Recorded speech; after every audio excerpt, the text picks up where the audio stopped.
anthropologist of ayahuasca shamanism, and I did my research in the Iquitos region of Peru. I lived in Genaro Herrera for 3 years with a local mestizo shaman and his family, and I conducted research in the general area. And this is the global epicenter of ayahuasca tourism, the global ayahuasca industry, and it's also the home place of mixed blood shamanism, which is mixes in. It's from mestizo communities, which represent the mixing of indigenous, native practices and Spanish culture. So it's heavily influenced by Christianity. And my research focused on gender dynamics and cosmology. So I'm sure most of you are familiar with the figure of Mother Ayahuasca. This is the spirit of the mother of the ayahuasca vine within Western circles, considered to be an all-loving, benevolent female entity. And in visions, Mother Ayahuasca is seen sometimes as a beautiful woman, a female anaconda, fitting with the shape of the ayahuasca vine, or sometimes a jaguar spirit. And ayahuasca is also known in Western circles as the mother medicine. And so this healing spirit and energy also applies to the substance. So ayahuasca is considered both a healing substance and benevolent spiritual entity. And so within Western circles and within the global ayahuasca industry, ayahuasca is presented in this way as purely used for spiritual healing. However, historical and anthropological evidence tells a very different story. So beliefs about the gender of the vine and the brew actually vary widely across cultures. In Colombia, Yahe is usually considered male. Within the Santo Daime religion, the vine is usually considered male and the leaf of the chacruna female. And this is the same among the Ashaninka, and this varies amongst indigenous groups. So some scholars have noted that within indigenous groups there's this idea of gendered complementarity, with either the vine or the leaf being male or female, and the other vice versa, you know. However, other scholars suggest that this actually might be the idea of gender itself might be a post-colonial concept. And we can also see, what I found really interesting in my research is, even when you go back into anthropological texts that are pre-1970s, pre-1980s, 90s even, ayahuasca is not feminized by anthropologists in these texts either. One of the pioneers of ayahuasca tourism, Peter Gorman, wrote this book, Ayahuasca is in My Blood. He went to Iquitos, where my research was based, first in the 1980s, I think, and he started taking groups of tourists there in later years. But when I spoke to him about ayahuasca, he said that it was initially presented to him just as an interesting experience, not as a medicine, not as a female entity. And in his initial experiences, he actually saw ayahuasca as a man wearing a cowboy hat. Locally, in Iquitos, ayahuasca is much more typically referred to as la purga, so referring to its purgative effects, and a neutral term, which gives us a hint at its varied potentialities in the local culture.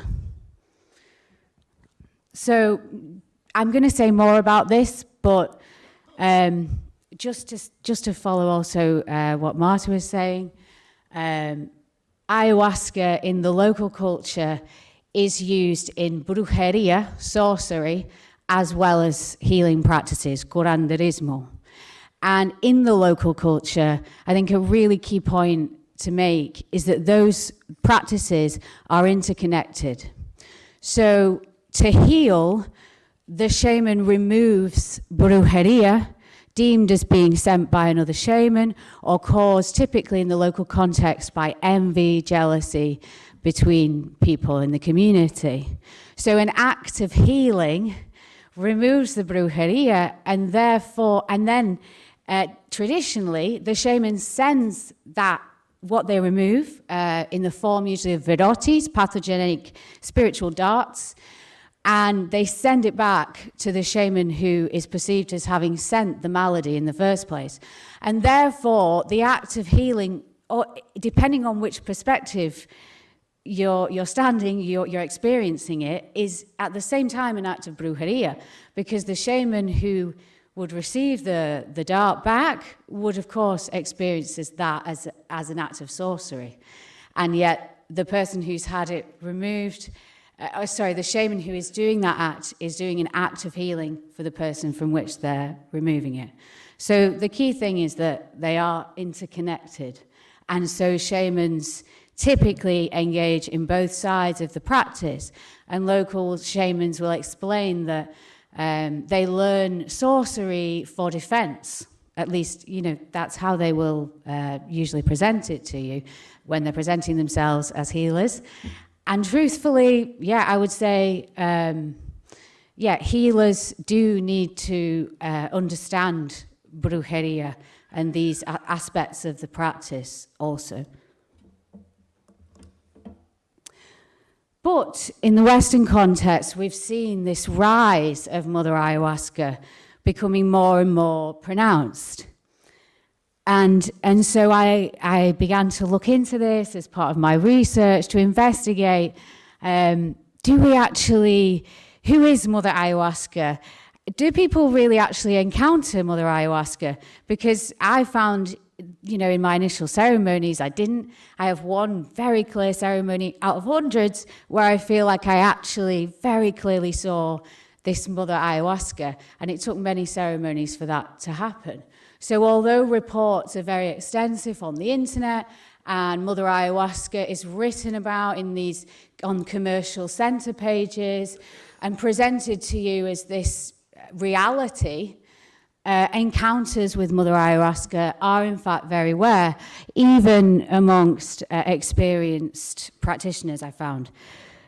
So when I was probing one of my research participants, a Western practitioner, shamanic practitioner in a touristic center, he explained, I see her as her, and then hesitated and said, I've seen blue women, like right out of a Hindu painting, sitting around me. I've seen the anaconda, the jaguar archetype. I don't know which one is which, really. Nobody's wearing name tags, So it speaks to actually the confusing reality of kind of the ayahuasca visionscape.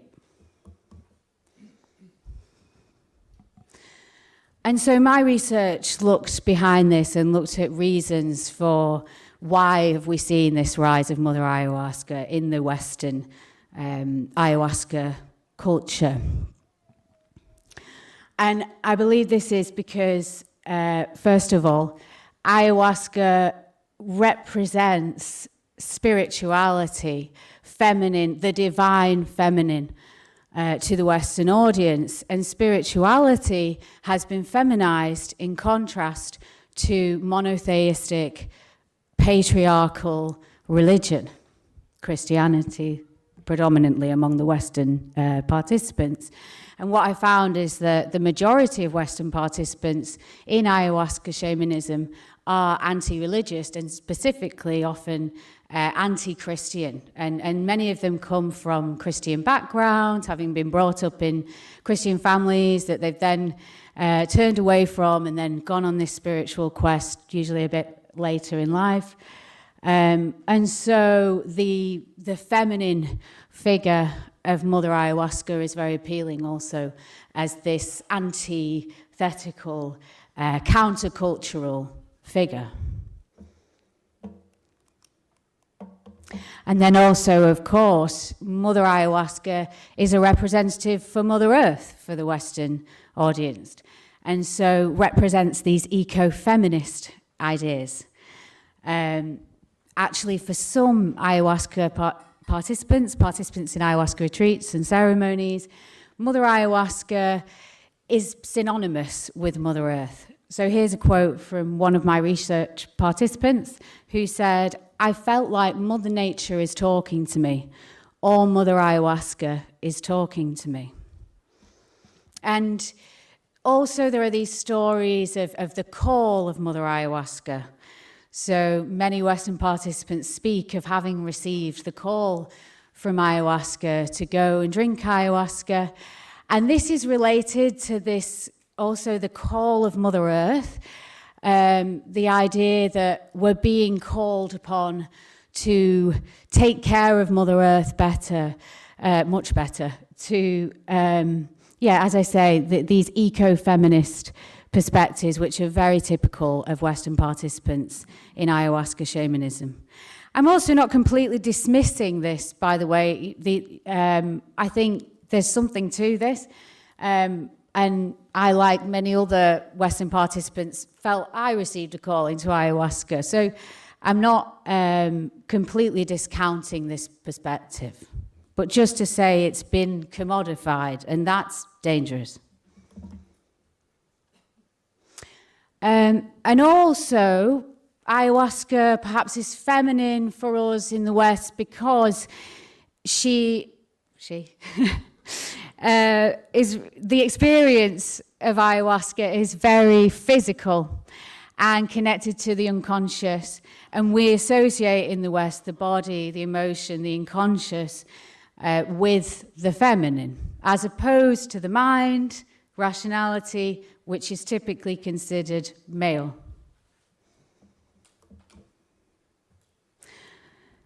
And so on ayahuasca web pages in the commercial industry, this ayahuasca is portrayed in this objective way as a feminine spirit, wholly benevolent, and furthermore, the part that I think is perhaps the most dangerous, as omniscient and omnipotent.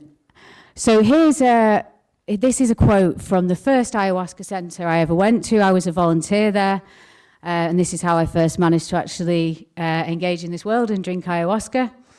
And on this page, it says, "She knows when issues and blockages are ready to be released and in what order. The Shakruna opens the participant's third eye, making the visionary spirit world accessible when deemed appropriate by the medicine. She is capable of producing beautiful celestial visions, as well as a dark, scary underworld experience, or absolutely nothing visually. It all depends on what is needed for you at the time. It is very important to trust in the entire process, for the medicine is ultimately here to heal and liberate us from our baggage, not to hurt or damage us. You will always receive what you need." So I understand the point, really, of trying to ensure that Western participants going into retreats and ceremonies can trust in the process and aren't afraid.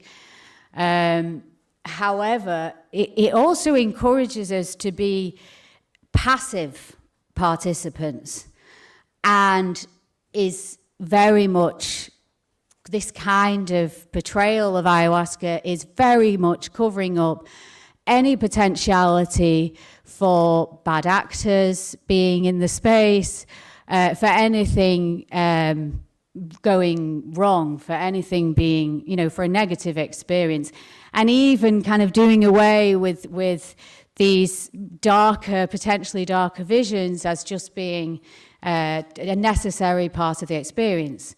Not to say that sometimes they aren't, but we may also have those visions because we're in a space in which somebody is attempting to do something more negative, right?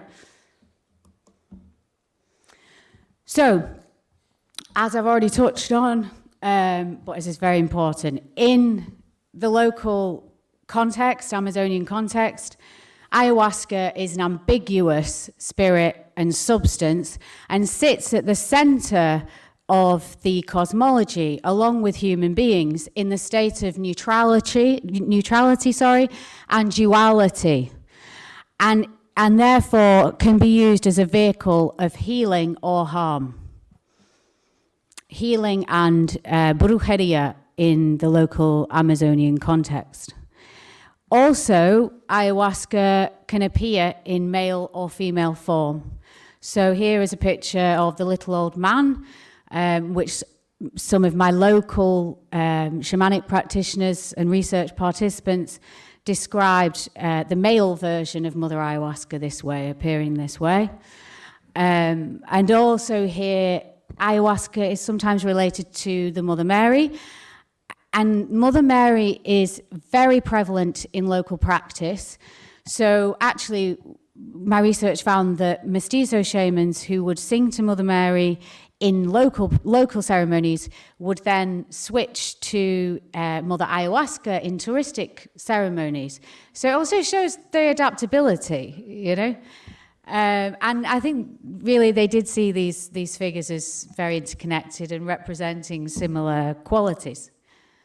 And a key point here also is that the mestizo shamans I work with said that ayahuasca appears in different forms according to participants' needs and according to their own preconceptions and their own relationship with ayahuasca. So it also this also reflects ayahuasca having agency, as well as the shamans in this space and the participants.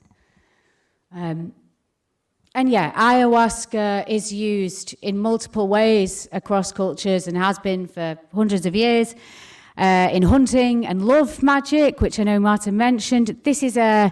It's not necessarily considered brujería, sorcery. It sits in a morally dubious place.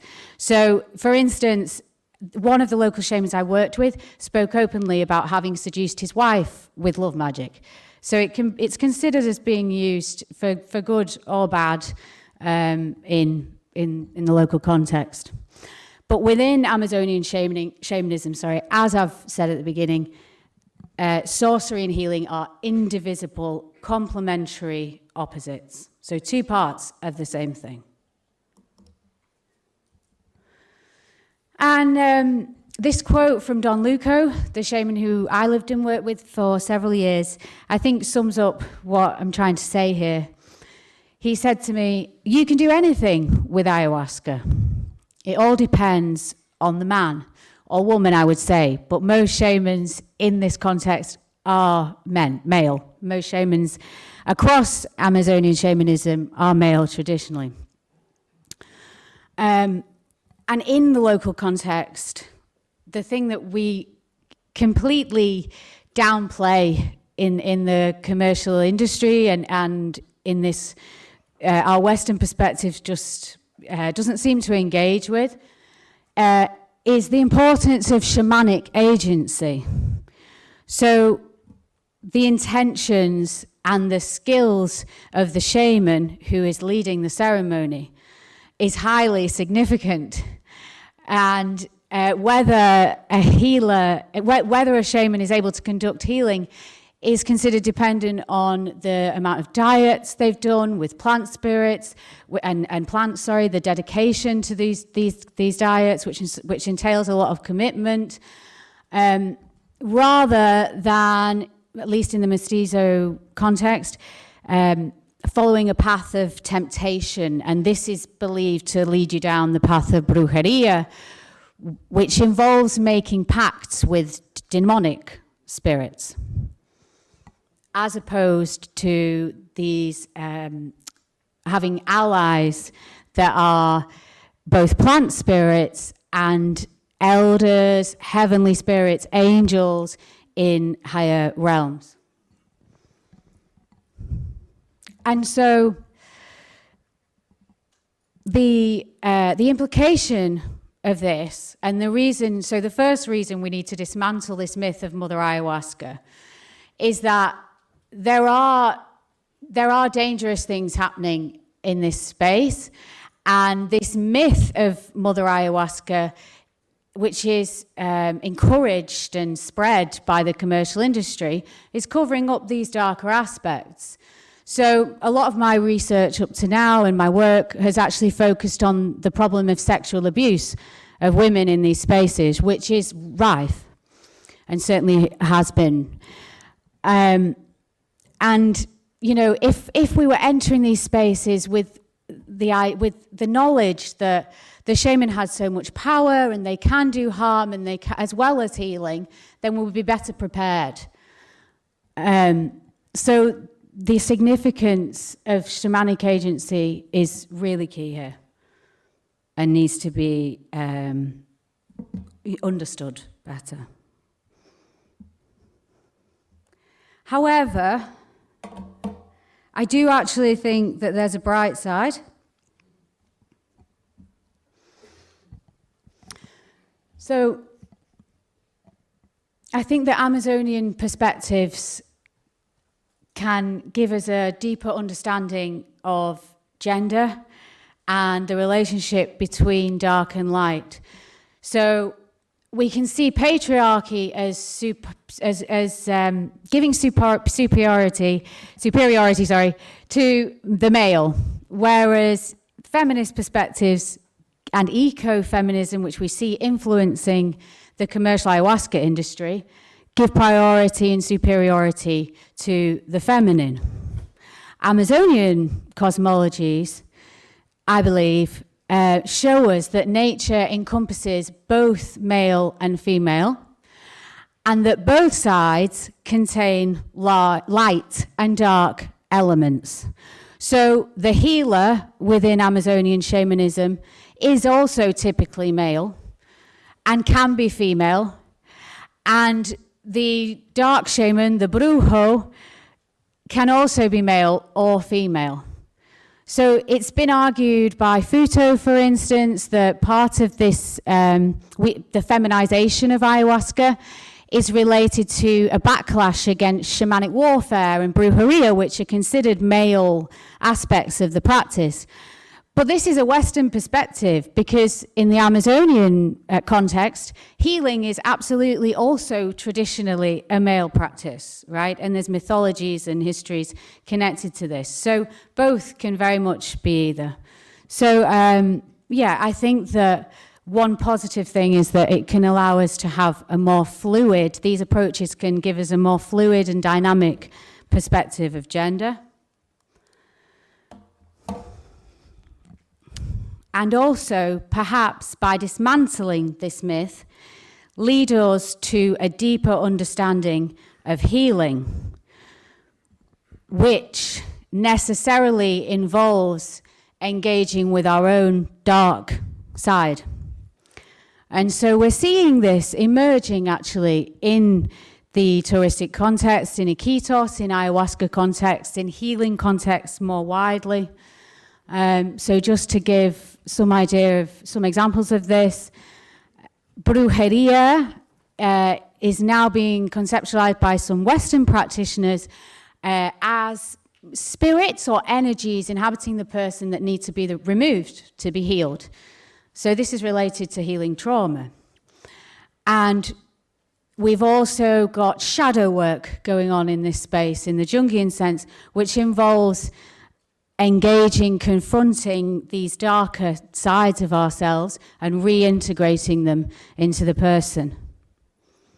And these perspectives are, of course, influenced by non-dual cosmovision, but are not so dissimilar to the traditional shamanic perspectives in which healing and brujería are interconnected facets of the same thing.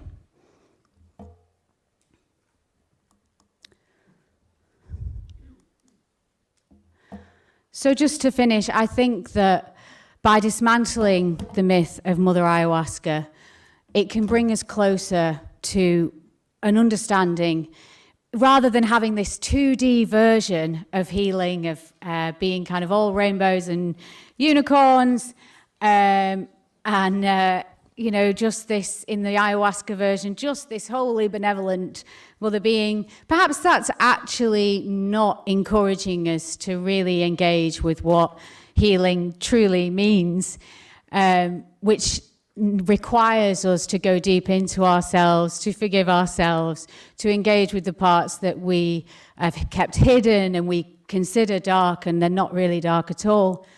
And so I think it leads us to a reconceptualizing of healing as both the balancing of these masculine and feminine aspects within ourselves, and which involves the confrontation with and the integration of these, I would say, lost or hidden parts of ourselves. Thank you.